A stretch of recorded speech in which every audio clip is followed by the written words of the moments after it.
Thanks for reading the Bible with me, one chapter at a time. Today we'll be reading 1 Peter chapter 3. Likewise, wives, be subject to your own husbands, so that even if some do not obey the word, they may be won without a word by the conduct of their wives, when they see your respectful and pure conduct. Do not let your adorning be external, the braiding of hair and the putting on of gold jewelry, or the clothing you wear, but let your adorning be the hidden person of the heart, with the imperishable beauty of a gentle and quiet spirit, which in God's sight is very precious. For this is how the holy women who hoped in God used to adorn themselves, by submitting to their own husbands, as Sarah obeyed Abraham, calling him Lord.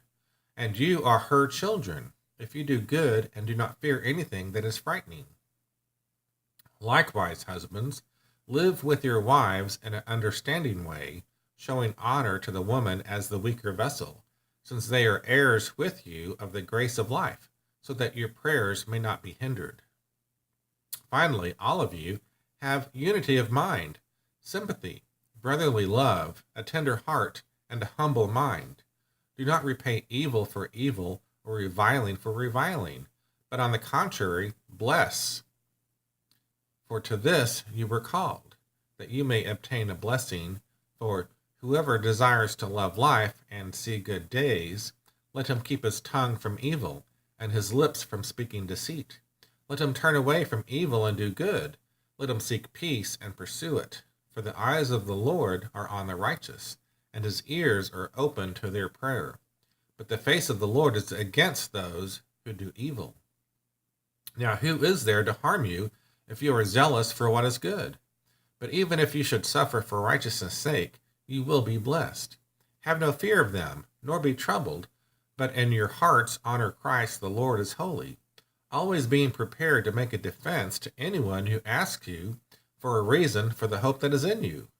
Yet do it with gentleness and respect, having a good conscience, so that when you are slandered, those who revile your good behavior in Christ may be put to shame. For it is better to suffer for doing good, if that should be God's will, than for doing evil.